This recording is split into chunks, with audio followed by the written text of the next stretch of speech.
You already know what this city looks like. You have seen it. A skyline behind a reporter in a flak jacket. A subway platform crowded with people and blankets. A map with arrows on it, narrated in the grave voice that television keeps for catastrophe. For most of the world, Kyiv exists in 2-minute fragments, in the corner of a news broadcast, always in the present tense, always at the worst moment of its life. And so the city arrives in your imagination with no past, a name under a headline, a place that began, it seems, the week the cameras showed up. But the cameras are very late. By the time the first one was switched on, this city had already stood for 15 centuries. In the official reckoning, Kyiv was founded in the year 482. It marked its 1500th birthday in 1982, with monuments and stamps and a celebration that filled the hills above the river. And even that number is conservative. Beneath the modern streets, archaeologists have found settlements far older still, layer beneath layer, going down through the centuries like rings in a felled tree. How far down? Further than the city's own legends reach. The hills above this stretch of river have drawn people for an almost unimaginable span of time. Archaeologists have dated traces of human presence in the area to more than 20,000 years ago, to the hunters of the last ice age who left behind tools and the bones of mammoths. And in the warm millennia that followed, long before there was anything that could be called a city, this was the country of one of the most remarkable cultures of prehistoric Europe, the people we now call the Tripilians. 5,000 and 6,000 years ago, they built settlements so large that some archaeologists call them the first cities on the continent. Vast rings of painted houses laid out in careful spirals, and then, for reasons no one fully understands, they would burn each settlement to the ground every few generations and build it again somewhere new. The habit is old here then, older than the name. On this land, people have always built and burned and built once more. This is one of the oldest, continuously inhabited capitals in Europe. Older than Moscow by 400 years, older than the kingdoms that became Germany, older than the cathedrals that define Paris and London. For a span of the early Middle Ages, it was the largest and richest city in the Christian East, the heart of a state that stretched further than any in Europe. So here is the question this place keeps asking beneath the noise. What does it mean that the city the world watches only in its emergencies is, in fact, one of the oldest things in Europe still standing, and that it has been ended and rebuilt more than once before?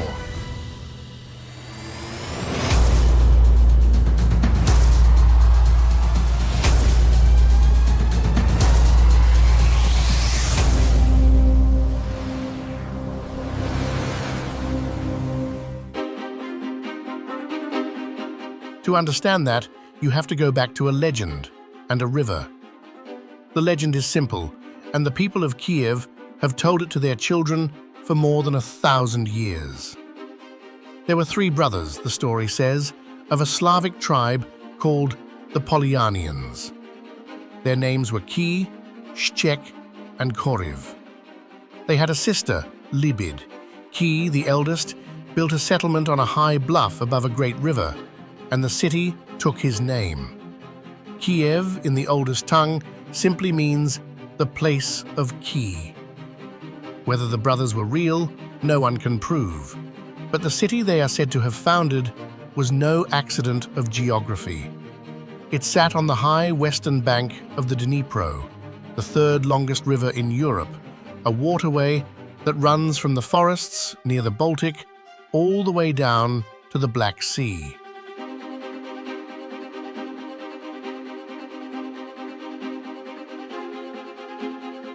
And in the centuries when there were no roads worth the name, a river was a highway. The Dnipro was one of the great trade arteries of the medieval world. Merchants called the route that ran along it the road from the Varangians to the Greeks. The Varangians were the Norse, the Vikings, coming down out of Scandinavia. The Greeks were the Byzantines in their golden capital of Constantinople.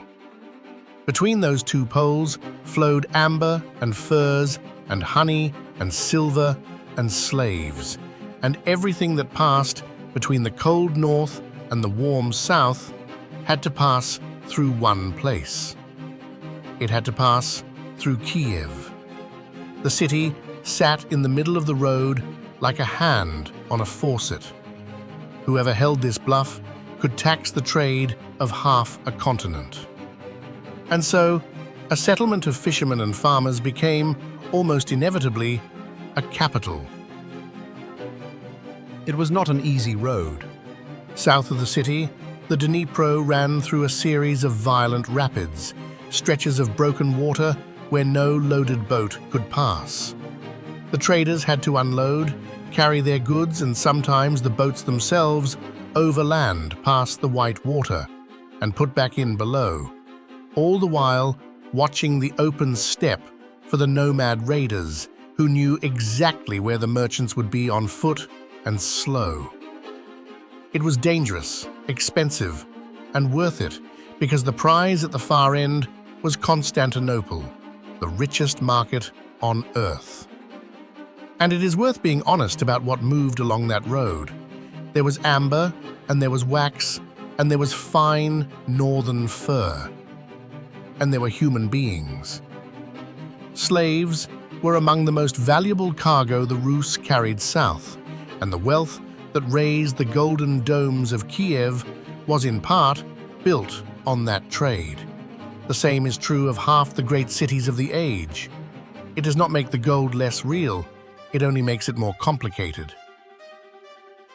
Around the year 882, a Norse warlord named Ole, the ruler of distant Novgorod in the north, came down the river and seized the city.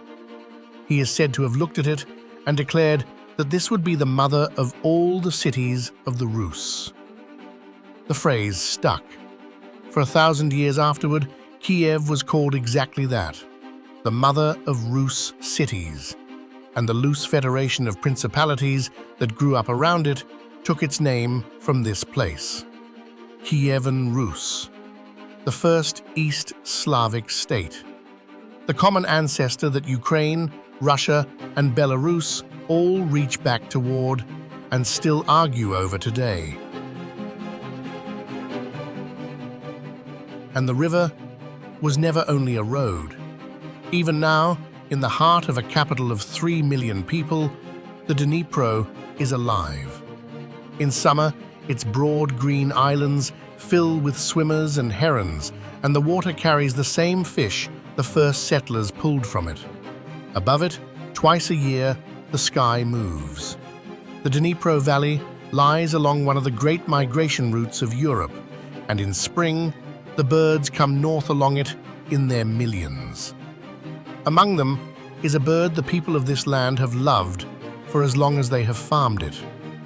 The white stork returns each year to the same villages, to the same rooftops and the same poles, rebuilding the same enormous nest it left in autumn. And the old belief holds that a house with a stork on its roof is a blessed house, that the storks bring children and good fortune, and above all, that they always come home. They were crossing this valley before the city had a name. They cross it still. But a trading post becomes a civilization only when it acquires two things: a faith and a memory of its own greatness carved into stone. Kyiv was about to acquire both in a single golden century from two men. The first was a prince named Volodymyr. In the year 988, by the traditional account, he made a decision that would shape this part of the world for the next 1,000 years. He chose a religion. Not the Islam of the South, not the Judaism of the Khazars, not the Latin Christianity of the West, but the Orthodox Christianity of Byzantium, of Constantinople, the most splendid Christian city on earth. He had his people baptized, the chronicles say, in the waters of the Dnipro. The river that had made the city rich now made it holy. He stands there still, in a sense, on the green slope above the water, where the baptism is said to have taken place. There is a statue of Volodymyr, raised in the 1800s, holding a tall cross out over the river. At night, it is lit, and from the far bank, it seems to float above the city, 1,000 years of memory balanced on a single hill. His son did the rest.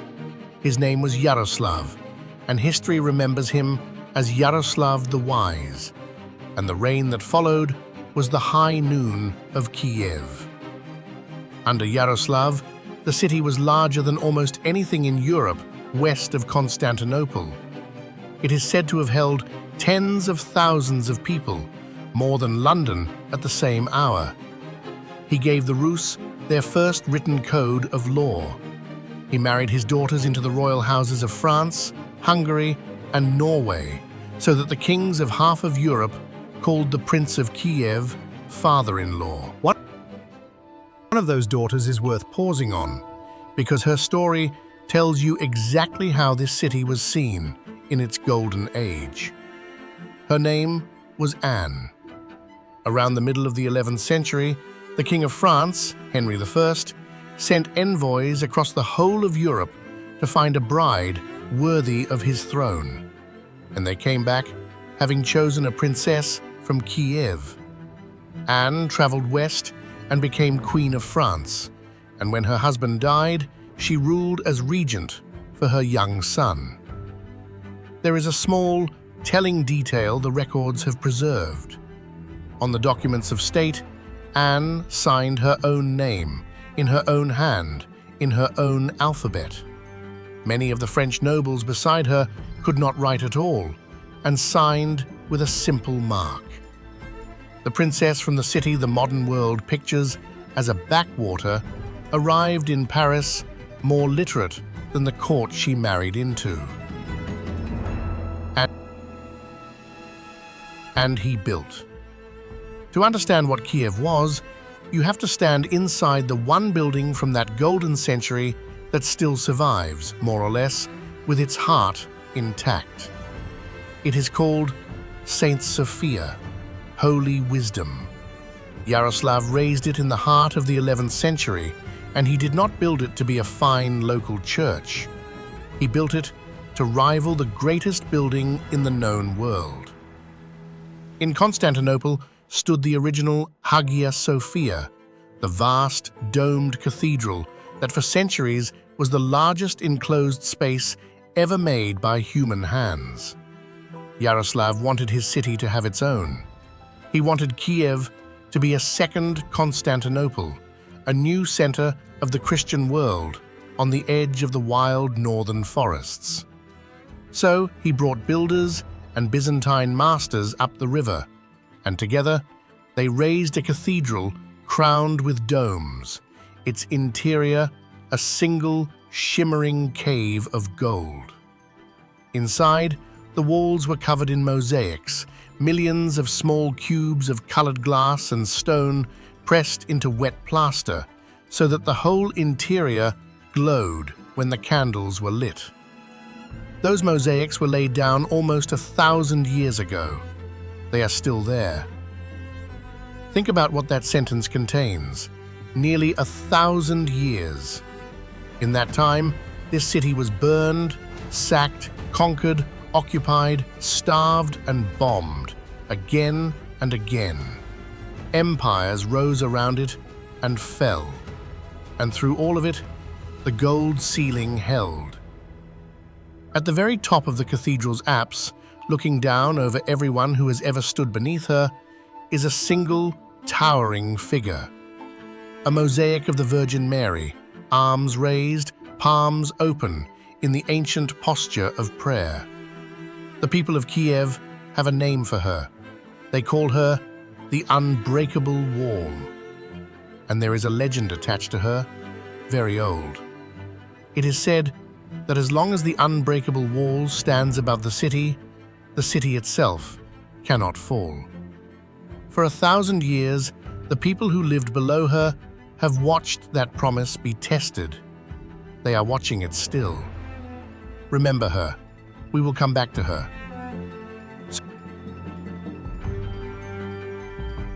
So this was Kyiv at its height, a capital of gold and law and faith, with a cathedral built to answer Constantinople, sitting astride the richest trade road in the medieval world.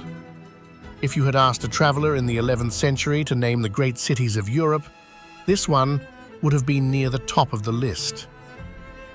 You can still walk through the gate they passed through to enter it. At the western edge of the old city stands a structure called the Golden Gate. In Yaroslav's time, it was the ceremonial entrance to the capital, a great stone arch crowned with a small gilded church, so that visitors arriving from the west passed beneath gold to enter the city. The Golden Gate you see today is something stranger than a ruin. The original stood for centuries and then slowly crumbled until almost nothing was left but a fragment of wall. What stands now is a reconstruction raised in the 1980s, an act of imagination built over the real foundations, a guess at the glory that once stood here, wrapped around the few authentic stones that survived. It is a gate that is both ancient and brand new, a monument to a city's habit of rebuilding what it has lost. Hold that thought too. The city will do it again and again. But the deepest place in Kyiv is not the cathedral on the hill. It is below the ground. Along the river, on a wooded slope south of the center, there is a monastery whose name tells you where its true heart lies. It is called the Pechersk Lavra. Lavra means a great monastery. Pechersk comes from the old word for a cave, the Monastery of the Caves. It was founded in the year 1051, almost exactly when Saint Sophia was being finished, by a handful of monks who wanted to live as the first Christian hermits had lived, in the desert, in silence, underground. They dug into the soft soil of the riverbank with their hands, hollowing out narrow tunnels, and there they lived and prayed and studied and copied books. And there, when they died, they were buried. And here is the part that stops visitors at the threshold. The monks are still there. In the cool, dry, oxygen-poor air of the caves, the bodies of the holy men who lived here centuries ago did not fully decay. They lie in the tunnels to this day, wrapped in cloth, in glass-topped coffins set into the cave walls, hands sometimes still visible, leathered and dark with age. Pilgrims have walked these tunnels for nearly 1,000 years, by candlelight, bowing to men who were alive before the Mongols came, before the discovery of America, before the printing press existed.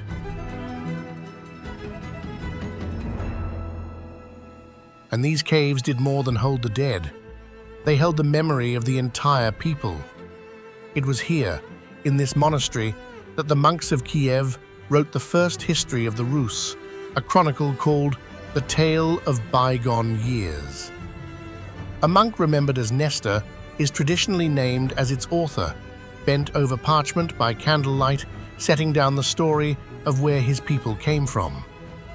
Almost everything we know about the early centuries of this city, the coming of Ole, the baptism under Volodymyr, the reign of Yaroslav, comes from the pages written in this place. Even the legend we began with, the three brothers and the city named for Kyi, survives because a monk in these tunnels thought it was worth writing down. The city's deepest, darkest place is also where it learned to remember itself. To this day, the Lavra is a living monastery. Its golden domes rise above the trees on the riverbank, the holiest place in the country. Monks still chant in its churches at dawn. The line between the 11th century and this morning in those caves is thinner than a candle flame. And even here, the pattern held. The greatest church of the monastery, the Dormition Cathedral, the white and gold heart of the whole complex, stood above the caves for nearly 900 years.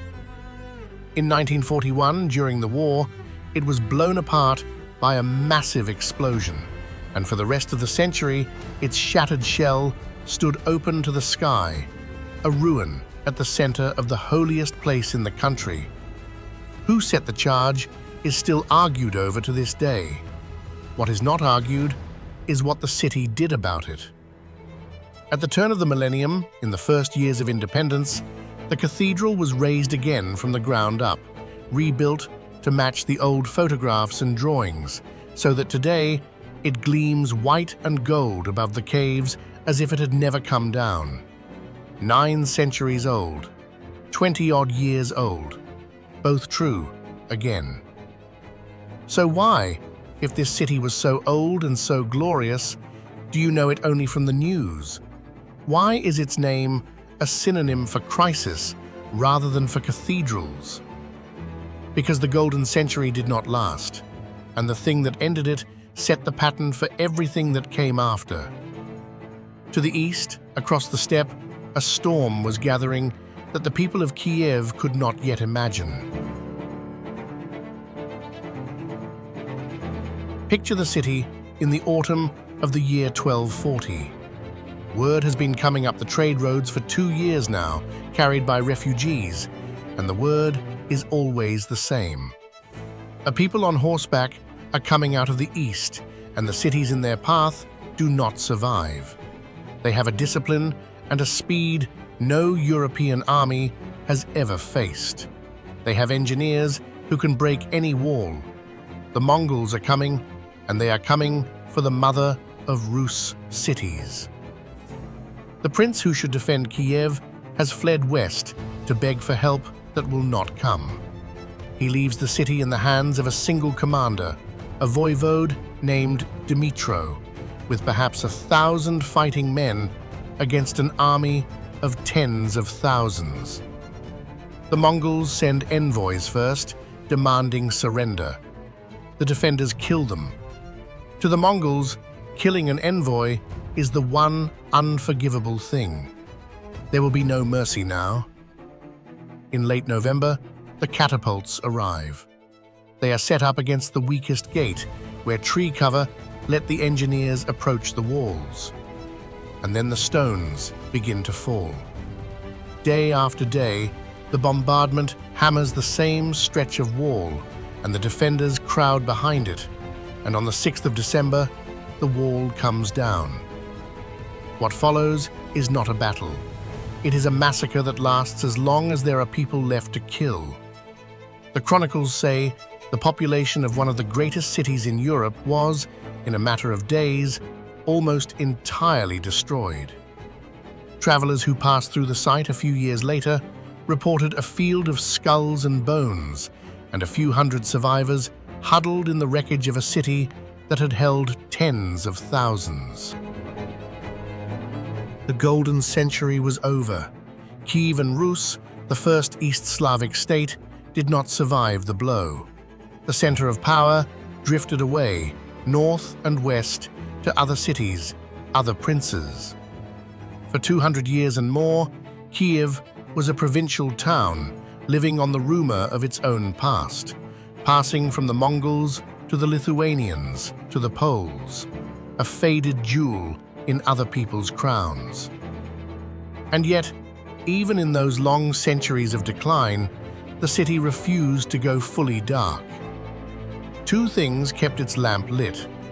The first was the Cossacks, the free, fierce horsemen of the steppe, who, in the 1600s, rose against their Polish rulers under a leader named Bohdan Khmelnytsky, and for a time made Kyiv the spiritual capital of a Cossack state.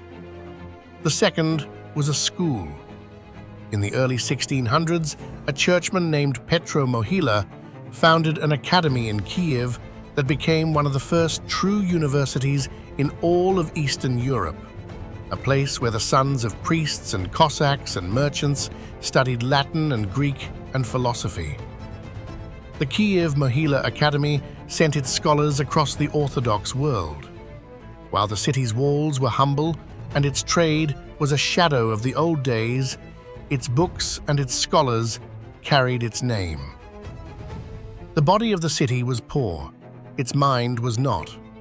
This is the first time the world ended for Kyiv. It would not be the last.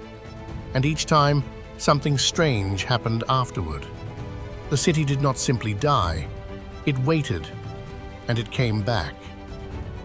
You can see that habit of return most clearly in a single building, painted a startling blue.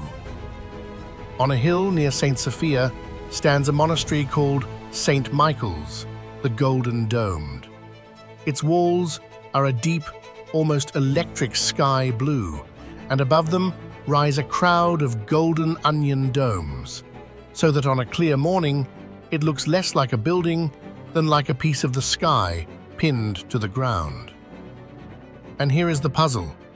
Almost everything in old Kyiv is genuinely ancient, weathered, patched, restored. But St. Michael's looks new. The blue is too bright, the gold too fresh. Stand in front of it and you can feel that something is not quite right with its age.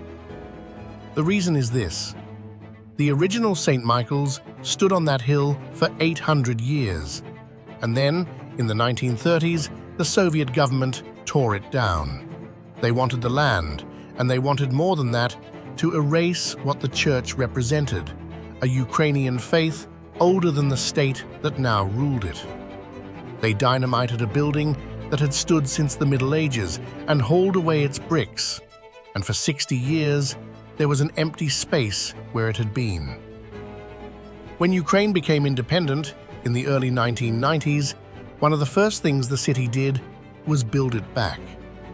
Stone by stone, dome by dome, they raised St. Michael's again on its old foundations, finishing in the late 1990s, and they painted it the same impossible blue.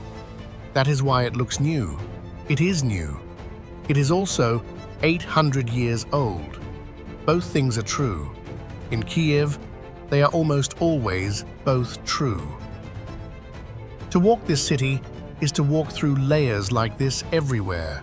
The old and the rebuilt pressed together so tightly you cannot always tell them apart. Down by the river, below the cathedral hills, lies the oldest living neighborhood, called Podil.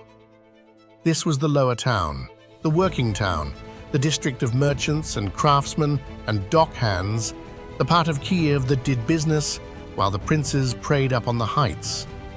It has burned and flooded a dozen times over the centuries, and a dozen times it has been rebuilt, and it remains even now the most human quarter of the city, full of small squares and old churches and the smell of coffee. There's more than one way up. Since the early 1900s, a little funicular railway has climbed the steep green bluff between the lower town and the upper. Two small carriages passing each other on the slope, carrying commuters and lovers and tourists up the hillside. From the top, the whole sweep of the river opens out below. The islands, the bridges, the far flat bank, and the golden domes catching the light along the ridge. Climbing out of Podil toward the upper town runs the most beloved street in Kyiv, a steep, curving, cobbled lane called the Andreyevsky Descent. For more than a century, it has been the city's bohemian spine, lined with the studios of painters and the stalls of booksellers, with little galleries and craftsmen's workshops tucked into doorways. Its houses belonged to a family named Bulgakov.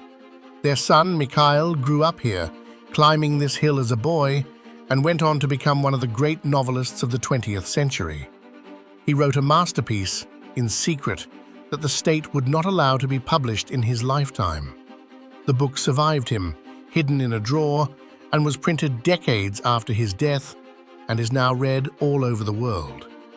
It is a very Kyiv kind of story. The thing the authorities tried to erase outlived the authorities.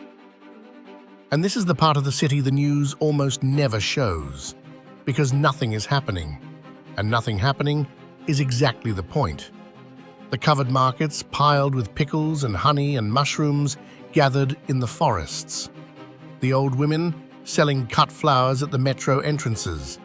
The smell of borscht, the deep red beet soup, and of dumplings frying, drifting out of basement kitchens. Grandfathers playing chess on park benches under the trees. Couples on the long stone embankment, watching the river. A city of 3 million people doing the small, unremarkable things that human beings have done on this riverbank for 1,500 years. The ordinary life that runs on quietly underneath every headline, and that is, in the end, the thing all the cathedrals and walls were built to protect. In spring, all of this, the descent and Podil and the boulevards of the upper town, fills with white blossom. The chestnut tree is the emblem of Kyiv, its leaf stamped on the city's seal, and every May the chestnuts bloom along the avenues in tall white candles of flower. They have done it through every spring of the city's history, indifferent to which empire happened to be flying its flag over the rooftops that year. Remember the chestnuts. They will be the last thing we talk about.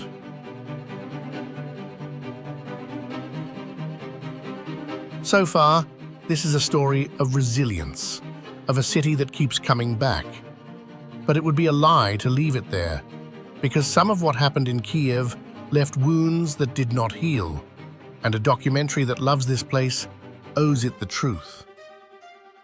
In the 20th century, the worst of human history seemed to pass directly through this city, one horror after another. First came the famine. In the early 1930s, the policies of the Soviet state engineered a starvation across the Ukrainian countryside that killed millions of people. Ukrainians call it the Holodomor, the killing by hunger. The peasants who survived walked into Kyiv looking for bread, and many of them died in its streets. There is a quiet memorial to them now in the city, a thin candle of stone, and a hall below it where the names are kept. And then came the Germans. On the 19th of September, 1941, German forces entered Kyiv. Within days, a few buildings they had occupied were destroyed by explosives the retreating Soviets had left behind. The occupiers decided on a reprisal of total horror, aimed not at the soldiers who had set the charges, but at the city's Jews. On the 26th of September, notices went up around the city, printed in 3 languages. They ordered all Jews of Kyiv to appear on the morning of Monday the 29th at a corner near the cemetery, and to bring their documents, their money, their valuables, and warm clothing. The wording was deliberate. It sounded like a relocation, a resettlement. Bring your warm clothes. People believed it. They thought they were being put on trains. Whole families came, the elderly, the children, the sick, the ones who had not been able to flee when the army came. They were marched, in small groups, to a ravine on the northern edge of the city. Its name was Babin Yar. Babi Yar. There, over the 29th and 30th of September, in 36 hours, German SS units and their auxiliaries shot 33,700 and 71 people. They were ordered to undress. They were driven to the lip of the ravine. They were killed in groups, and the earth was pushed down over them, and the next groups were brought forward over the bodies of the last. It was one of the largest single massacres of the entire Holocaust, and it happened in 2 days at the edge of this ancient city. The killing at the ravine did not stop there. Over the next 2 years, more than 100,000 people in all were murdered at Babin Yar, Jews and Roma and Soviet prisoners of war and Ukrainians suspected of resistance. Of the 33,000 who were taken there on those 2 days in September, fewer than 30 are known to have survived. A handful of people who fell a half-second before the bullets, who lay still beneath the dead, who crawled out of the ravine in the dark and lived. One of them, a young woman named Raisa Maestrenko, carried what she had seen for the rest of her life, so that the rest of us could not pretend it had not happened. And for decades, the Soviet state did try to pretend. It built over part of the ravine. It discouraged memorials. It folded the murdered Jews into a general category of Soviet victims and let the specific horror blur. It was only after Ukraine became independent in 1991 that the city was finally free to mark the ground for what it was and to say the number out loud. There is no recovering from a thing like that. There is no sentence that makes it lighter. The most that can be done is to stand at the edge of the ravine and say what happened and let it be silent afterward. The war that did this also flattened much of the city. The grand central boulevard of Kyiv, the Khreshchatyk, was destroyed in the first weeks of the occupation when explosives planted in its buildings were detonated and a fire swept the length of the street, gutting the heart of the city. By the time the war ended, the main avenue was a corridor of ruins. Once again, the city was rebuilt. Once again, it came back, this time in the heavy, ornamented stone of the Stalin era. The wide, pale buildings that still line the Khreshchatyk today, raised over the rubble of the old. On the hills above the river, the Soviet century left one more colossal mark. A statue of a woman made of stainless steel, holding a sword and a shield, so large that the figure alone stands more than 60 meters tall, visible from across the whole city. The Soviets built her as the motherland, a monument to their war. But the city has a way of taking what was forced upon it and making it its own. After independence, and most pointedly during the recent war, the old Soviet emblem was stripped from her shield and replaced with the trident, the ancient symbol of the Rus, the same mark Volodymyr stamped on his coins 1,000 years ago. The giant the Soviets raised now guards the city under the sign of Yaroslav. Kyiv did not tear her down, it simply changed what she was guarding. And then, when it seemed the century had run out of catastrophes, the sky to the north turned strange. In April of 1986, about 100 kilometers north of Kyiv, a reactor at the Chernobyl power station exploded, and a plume of radiation drifted across the region on the wind. The authorities, true to form, said almost nothing. In the days that followed, as an invisible danger settled over the area, Kyiv went ahead with its enormous May Day parade. Hundreds of thousands of people, children among them, marched and waved flags through the streets of the capital, while, upriver, the ruined reactor still burned. The full truth came out only slowly, over years. Today, there is a museum in Kyiv that keeps that memory. A quiet room of dosimeters and photographs, and the faces of the people sent to contain a disaster they were not allowed to understand.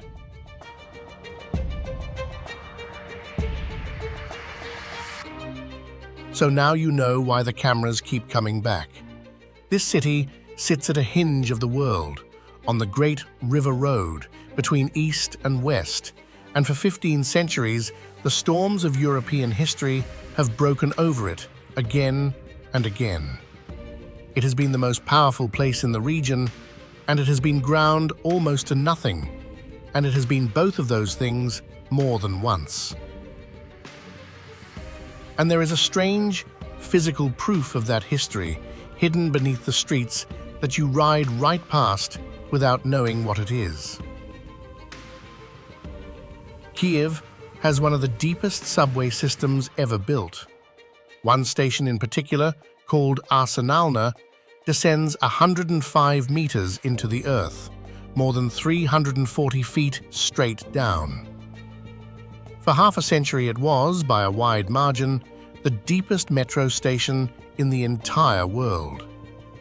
The escalator that carries you down takes nearly 5 full minutes from top to bottom, a slow descent into the dark that feels almost like a pilgrimage.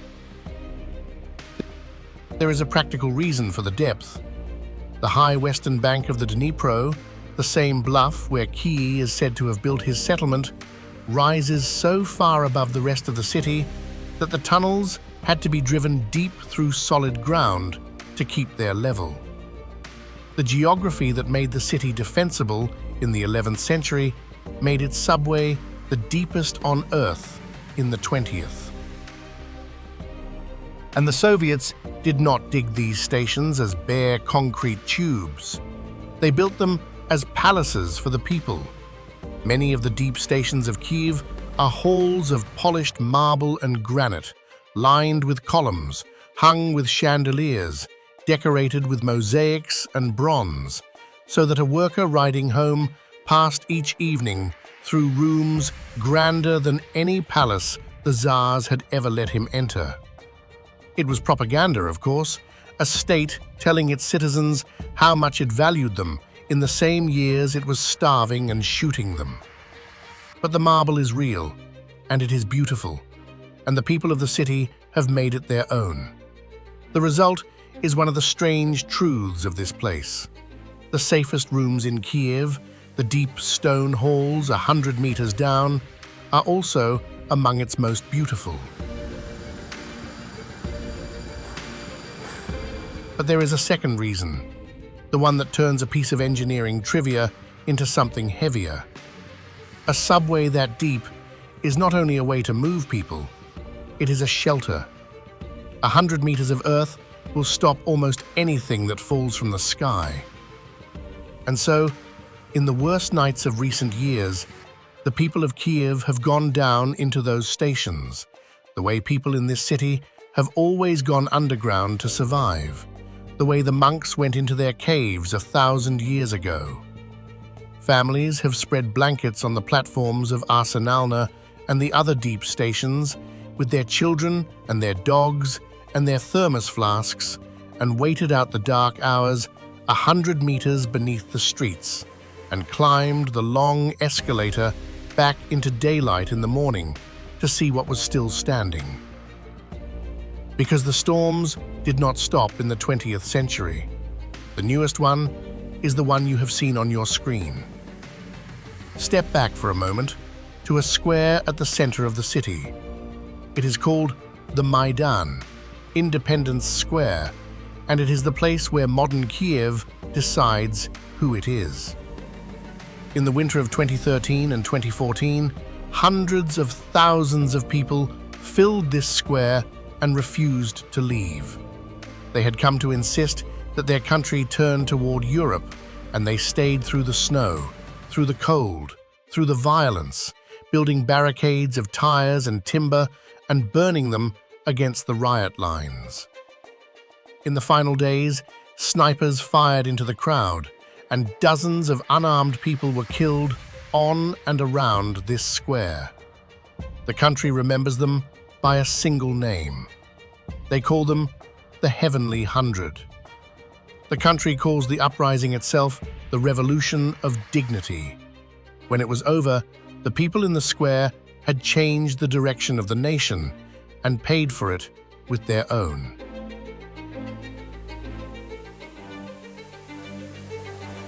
Eight years later, in February of 2022, the largest army in Europe crossed the border with the stated intention of taking this city in a matter of days.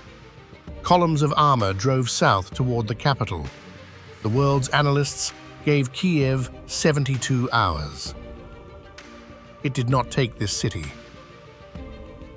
The columns were halted in the northern suburbs, in the forests and the small towns at the edge of the capital, by soldiers and ordinary citizens who took up whatever they could carry.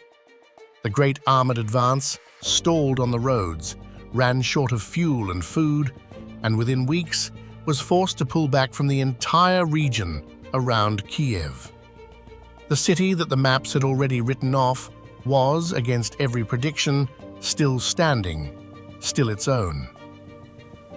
What followed, and what continues even now, is the latest and one of the cruelest chapters in the long book of Kyiv. Through the winters of the war, the attacks have fallen again and again on the things that keep a city alive in the cold: the power plants, the heating, the water. In the hardest of those winters, millions of people across the country have had electricity for only a few hours a day, with the temperature far below freezing, the central heating cut, the windows blown out, and the deep stations once again full of families waiting in the dark. And still the city functions. The metro runs, the bakeries open. In the morning, after a night of sirens, people sweep the glass from the pavements and go to work. The cathedral on the hill still holds its services. The monks still chant in the caves. The chestnuts still bloom in May. Now remember the figure in the gold ceiling of Saint Sophia, the Virgin with her arms raised, the unbreakable wall, the legend that says the city cannot fall while she stands above it. She is, of course, only a mosaic, a pattern of colored glass laid down by anonymous hands nearly 1,000 years ago. She has no power to stop a missile. The legend is just a legend. And yet she has watched over this city through the Mongols and the Poles and the Tsars and the famine and the Germans and the Soviets, and now through this. Every army that ever swore to erase Kyiv is gone. The empires that conquered it are gone. And the city and the wall are still here. Whatever else that is, it is a fact.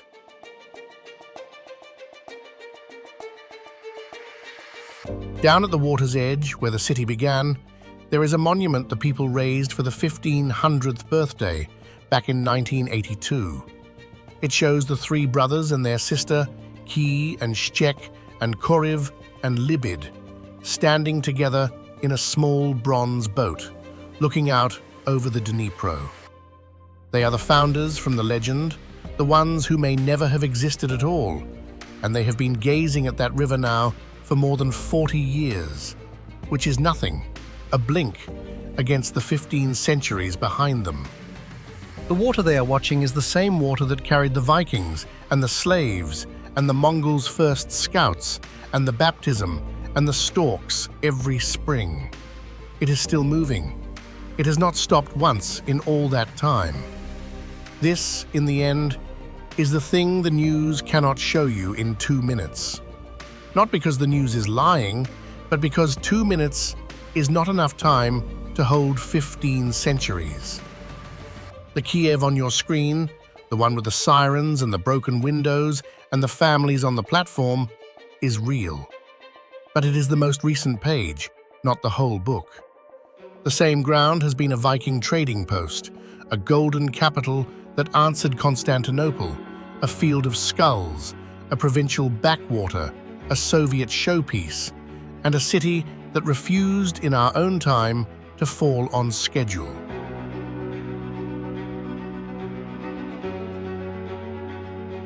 The people sleeping tonight on the cold marble of a station 100 meters underground are not doing something new. They are doing the oldest thing this city knows how to do. They are going underground to wait out the dark, the way the monks did, the way the people of 1941 wished they could have. And they are trusting, as Kyivans have trusted for 1,000 years, that there will be a morning and that the chestnuts will bloom again in the spring. Whether this latest storm passes the way the others did, no one watching can promise. The wall has held for 1,000 years. That is not the same as forever.